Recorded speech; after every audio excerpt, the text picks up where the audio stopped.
on the voucher ones are the numbers on are the main numbers. 1604 and 1608 can give them longest, and 1604 was actually the scheduling units in after the Saturdays. Those are designs, don't get me wrong. Well, I do.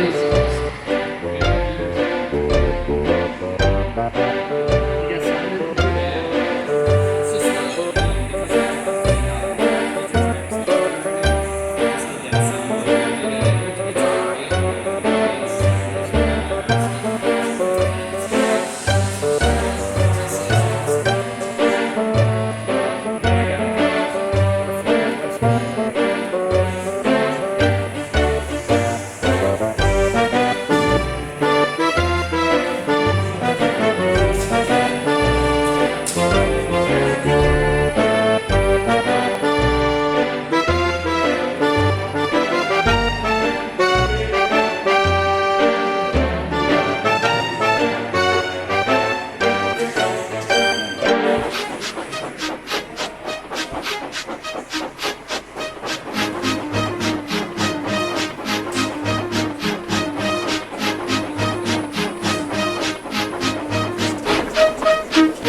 Mexico afterwards.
One day, Thomas was chilling when he realized, not this again.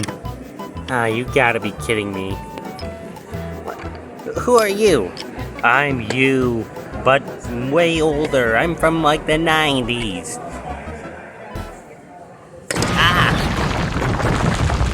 How do I even get out of this place? Am I stuck here forever? What does that sign say? You must have fun. Yeah, that doesn't help me. All items, trains, tracks, and sets are for sale. Please ask if interested. So I'm not stuck here. Someone needs to buy me. I thought that was illegal. I thought that was considered slavery.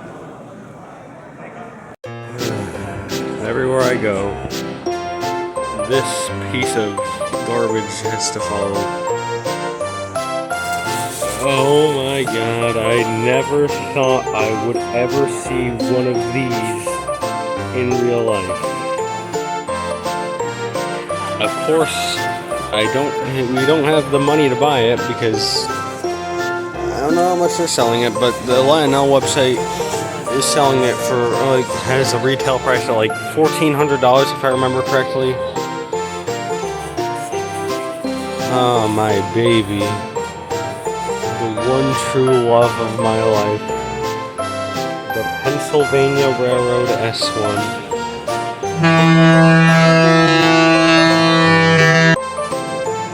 I genuinely never thought I'd ever see this thing. Look at it with its beautiful 6-4-4-6 wheel arrangement. It's beautiful Art Deco streamlining designed by Raymond Loewy.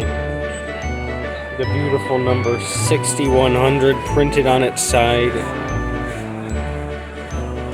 Oh. Okay, this is enough to set me off. I'm sorry. And by set me off, I mean set me off about talk about the Pennsylvania Railroad S1. You see, the Pennsylvania Railroad S1 was built in 1939 by the Pennsylvania Railroad's own Altoona shops. Design was streamlining by Raymond Loewy. Oh my god, I wish I did O gauge. I really wish I did O scale. I can now say I have gotten to touch an O gauge model of the Pennsylvania Railroad S1. I never thought I'd see the day. Alright, enough with the S1. I'm sorry, my love. I'm gonna have to leave you. I'm sorry. Man, G-scale is huge. Look at this boxcar. You can tell it's real metal because there's this little chipping effect here. And $20, that's about as much as you'd get for an HO scale boxcar these days. Hey guys, look. It's a Shay. I'm a Shay. That's right! We got a whole lot of Burlington Northern. we got a whole lot of Santa Fe, and we got a whole lot of Burlington Northern Santa Fe. Yep, plenty of S2s, or Pennsylvania S2s. But come on, Lionel's always produced Pennsylvania Road S2s. These things are really old. The real is the S1, which we saw earlier. Then we got this tiny, cute little squashed down G1. $895. I'm glad I'm not into Ogays. Whilst earlier we saw the S1, here we have the much more successful successor to the S1, the T1. Good looking engine, not as good at looking as the S1 though. Ah, dang it. Conrail caboose. Yeah, that T1 earlier, it was great, but not as amazing as the S1. Amazing. Man, I really don't understand just how something so tiny can work so well and be so detailed. Like, look at this. These are my fingers next to this. This is minuscule. Well, would you look at that? It's Dwayne the F40PH Johnson. Well, we got an SPSF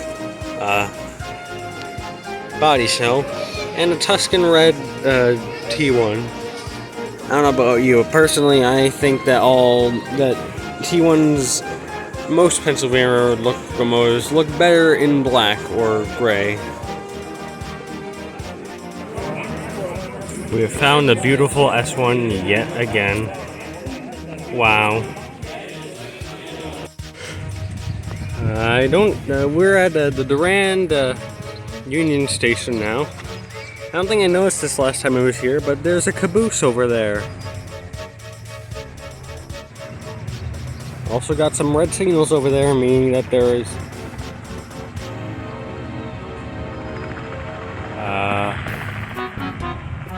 sorry about the helicopter noises. That's happening over there. Helicopter rides for a fairground, apparently.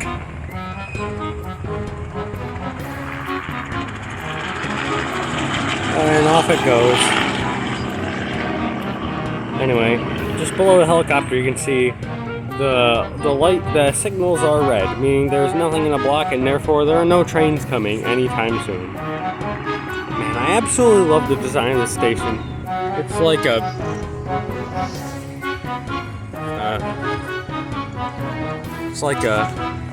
you got the tracks over here, and then they intersect with the line over there, but then there's a switch going over here to get to that line over there. And I believe there's one over there as well to get to, or to get onto that line. I'll show a Google Maps image of what the track looks like here.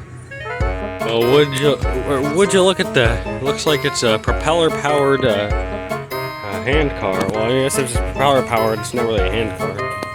It's like a propeller-powered speeder. Looks homemade too. I know those look like tiny bicycle wheels, just with flanges.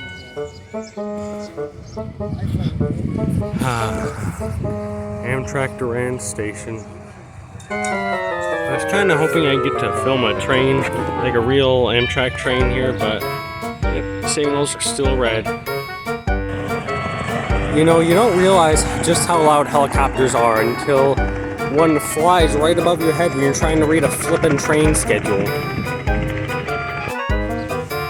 Or if we can't see any real trains, we'll just have to go with fictional ones. Read that if you like.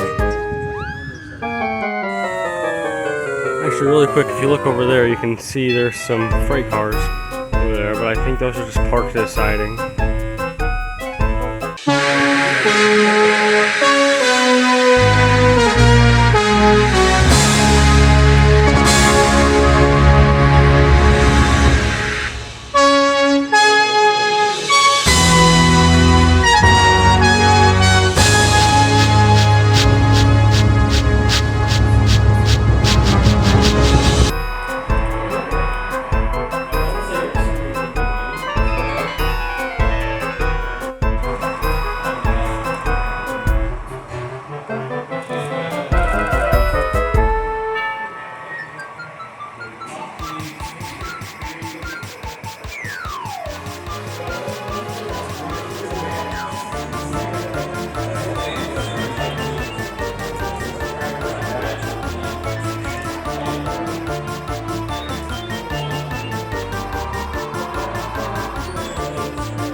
Well, something has clearly gone very wrong here.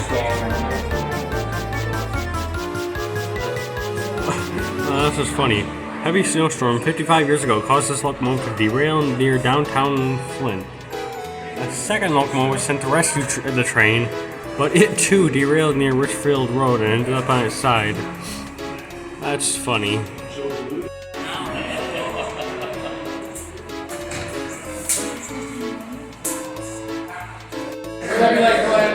They even got a virtual railfan camera up in here. That's nice. Oh, would you look at that? It's the place that I'm inside of right now.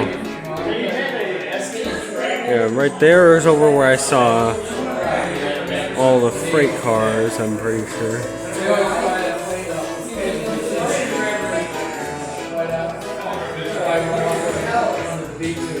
I don't know. Well, would you look who it is? It's Vinny. Get out of the way! Why don't you look there, Joe, and shrimp? Well, I'm glad. Yeah. Well, I'm glad I'm not the only one here that. I'm glad I'm not the only one here that gets references. Well, that saves me a little bit editing. Good to know that there are still plenty of adult Thomas fans in the world. As I just said. You're not a pleasant sight and wouldn't understand the needs of a really important engine.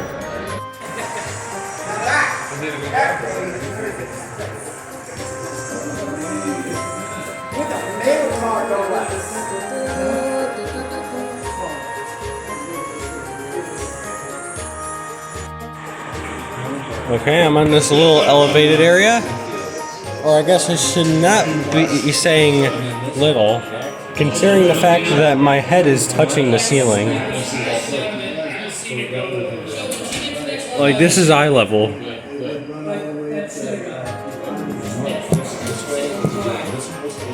This is very tall. Oh yeah, this whole thing is man. I've never been here. Yeah, the station. Got real trains outside.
Rest in peace.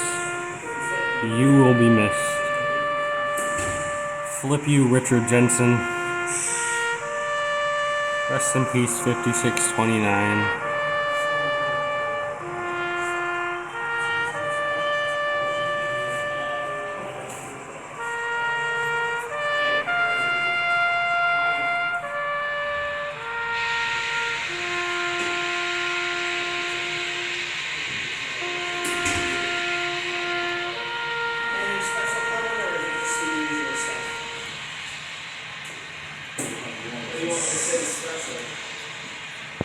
And these are the different model railroading scales.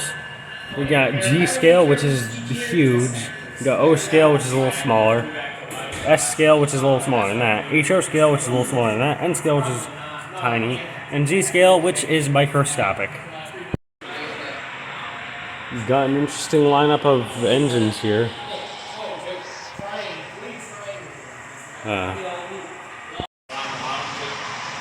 Man, what a cool little engine. I really wish it was real. Well, what do you know? I guess it is real.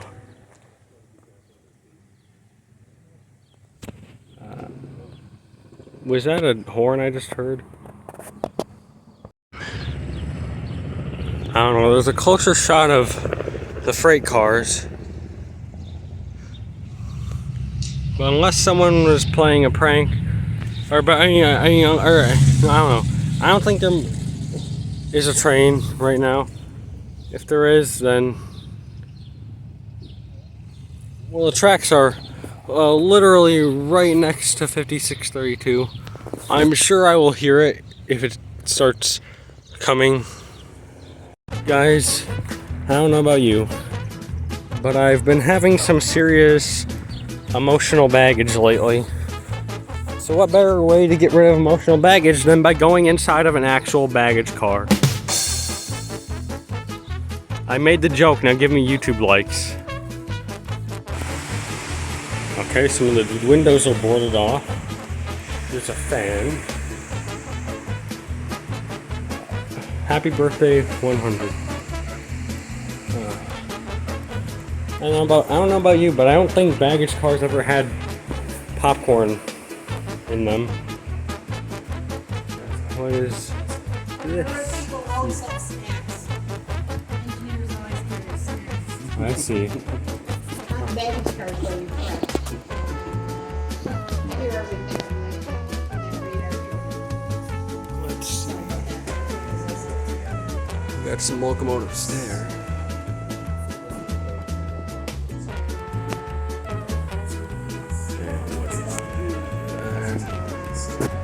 Let's see. Hey, there's 5632. Man, I wish it was a real engine. I wish. Oh yeah, it is. Oh wait, I already made that joke. Man, that helicopter's getting so annoying. You know, I really wish there were some ready to run available models of 5632 that, you know, are easy to get a hold of for a relatively cheap price. I'd even sell for 200. I say it a lot. I don't think I've said it a lot in the channel, but I say it a lot in real life. It's one thing to own a model of a locomotive. It's another thing to own a model of a locomotive you own in real life, or that you've seen in real life. Look at that Grand Trunk Western logo. Alright, let's see how big the driving wheels are. I thought the driving wheels of the Allegheny were big. Man, I was sure wrong.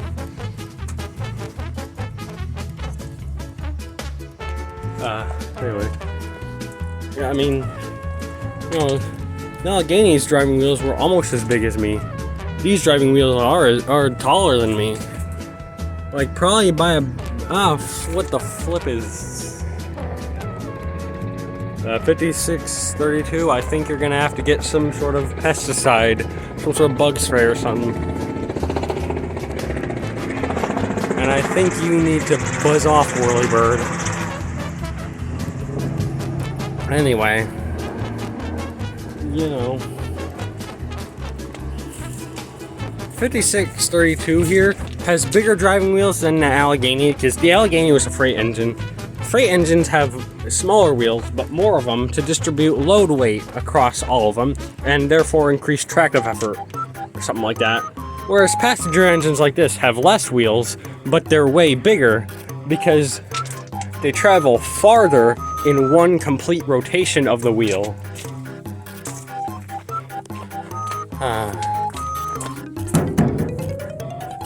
I've done this with every steam engine I have ever encountered. I'll shake your coupler. Very hard to shake. It's almost as if it's made of solid steel. I wonder what that is. I think it's a reservoir for like the brake pressure or something like that.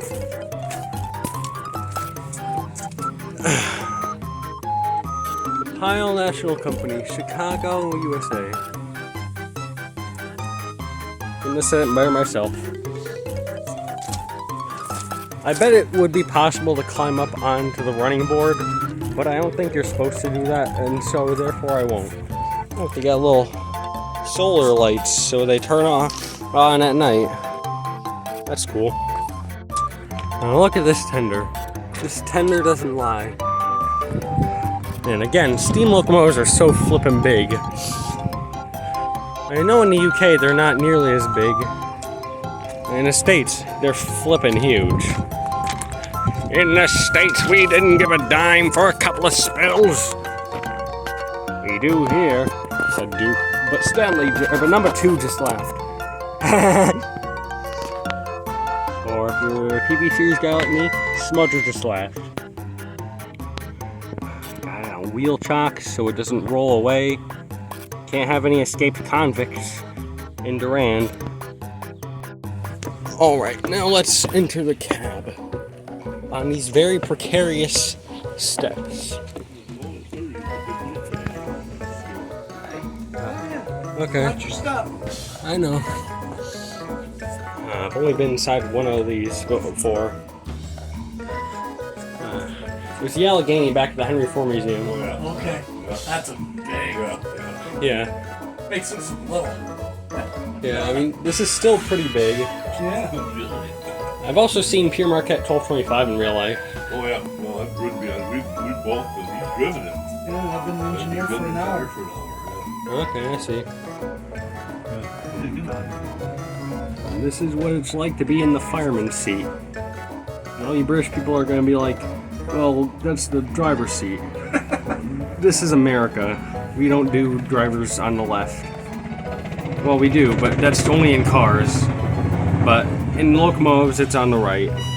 The fireman's on the driver's side's on the right, fireman on the left. All right, there's a signal box right here. Nothing special. Can't go inside it. Man, I spent like a half hour inside this thing.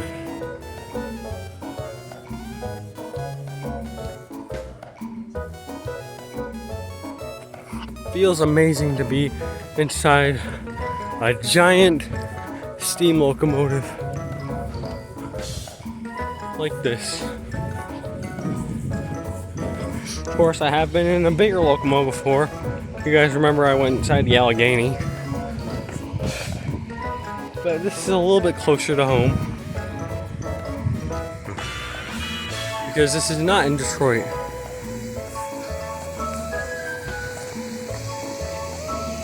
Just gonna take one more walk around the engine. And then I'll be done.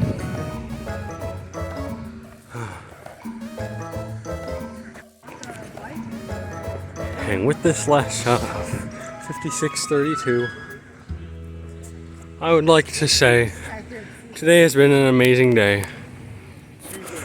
One more handshake.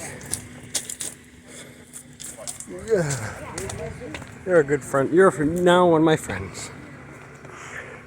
And with that, I'd like to say, peace, guys. See ya. Bye-bye.